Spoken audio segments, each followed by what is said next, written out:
So my name is Amelia Musgjerd. I am the Housing First Program Coordinator with the HRDC and have been working with the agency for nearly 7 years. And in that time, we have definitely seen the fluctuation of the housing market, and I'm here to speak a little bit about how that has impacted our homeless population or our populations that are at risk of homelessness, as well as those who are accessing services through our Section 8 Housing Choice Voucher. I have been working directly with the Livingston community during the majority of that time, and I think the biggest shift has occurred in the last several years. 7 years ago, our housing market, our economy was pretty slow, and I think the number of folks that we saw who were at risk of homelessness, it was a little bit wider spread in the sense that it impacted people because of the job market. Today, I think what I'm seeing anecdotally from my vantage point is that as housing increases in price, those whose earning capacity is not able to increase with that, it's starting to have a greater impact. 5, 6 years ago, I would see, as a case manager working with those who are homeless or at risk of homeless, a few a week. And now I spend time meeting probably with 8 to 10 a week, and there's a need for more, but there's not enough staffing to provide more. I do want to take a little step back and just share a little bit of common language. I think as the general populace, we talk about homelessness and we mean anybody who does not have their own home. So that could be someone living in a vehicle, it could be someone staying in a camper, but it also can be couch surfing, living in a hotel, doubled up with other units. When I say I'm meeting 8 to 10 people, those folks meet HUD's definition of homelessness, which is much more restrictive, and it is those who are literally living in shelter or on the streets or in some place not meant for human habitation. So in Livingston, we see people living in sheds in people's backyards pretty often. We see a lot of people living in campers. And I think that a lot of people living in campers never make it to the HRDC doors. And so I think the numbers for Livingston are pretty misleading because I think there's a lot of people who don't seek the service because they've got a spot at a trailer park and they could pay their lot rent and they've got the extension cord that gets them electricity, and so they're not coming through our door because it's working for them, but I'm not sure that that's a long-term solution for our community. I think the other underrepresented piece that we oftentimes see are those doubled up families who may not come to our doors because we don't have an immediate solution.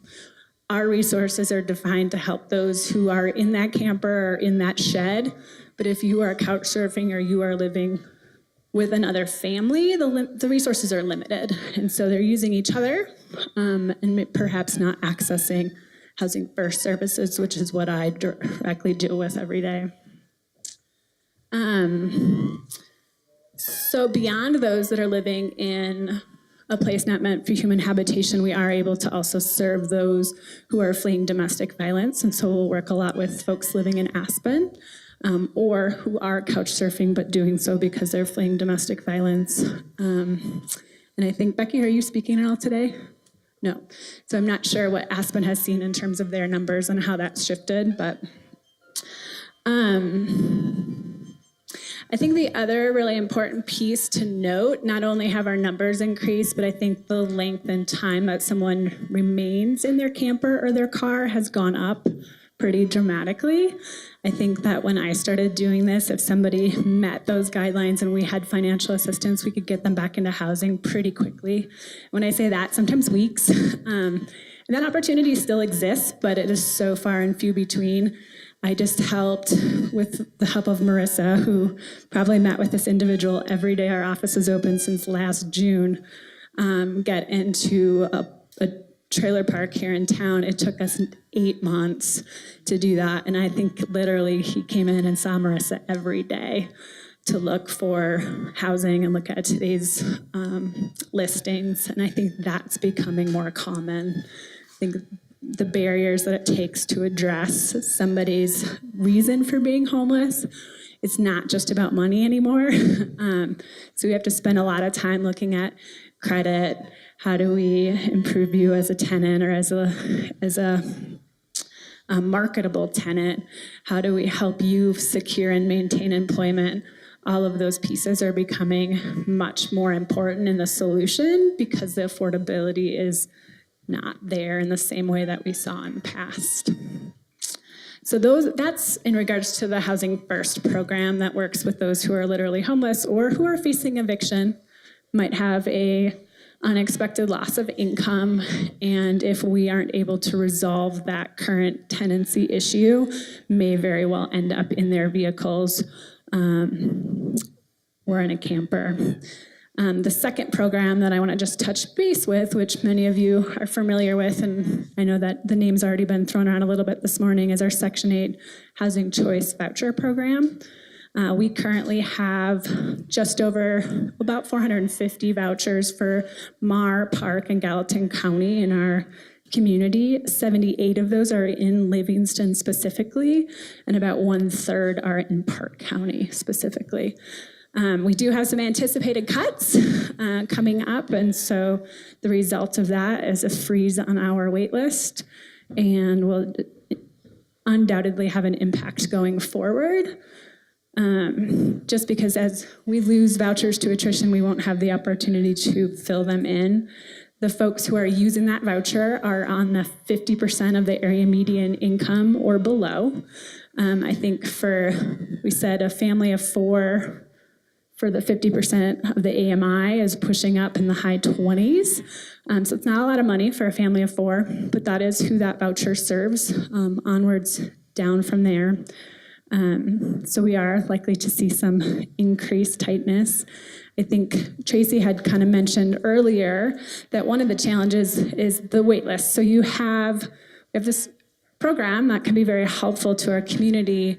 It can take 2-3 years to come to the top, and it can feel like you won the lottery when you get that phone call and you finally have the opportunity to perhaps decrease the housing burden cost for your household or your family. And then there's the trick of finding a place to use it. If you're already in housing, the odds are much higher in using it. If your landlord's willing to work with the program, then you have the opportunity to usually use it where you are if it meets the rental requirements. If you are one of those families that's doubled up who sees this program as the solution to finally having your own place, it can be a lot trickier to find opportunities to work with that. As the market becomes a little tighter, then sometimes it's the demand on the housing market, the challenge in competing with others who can pay for that rent outright. The other piece can be the price. And so for a 2-bedroom voucher in Park County, you can go up to $938. And that sounds like a lot, because there's not a lot of 2-bedrooms that cost that much, but the hidden factor is the utility cost. And in Livingston, I think what we see more than I see in other communities in our area is that all utilities are the tenant's responsibility.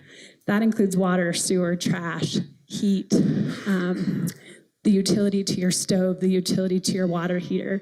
And so what can feel like an affordable unit, because you find something that's $700, it's 2 bedrooms, and it seems like it should be under that $938 mark, suddenly is not under that mark when you add in the factors and the dollar amounts for those utility costs.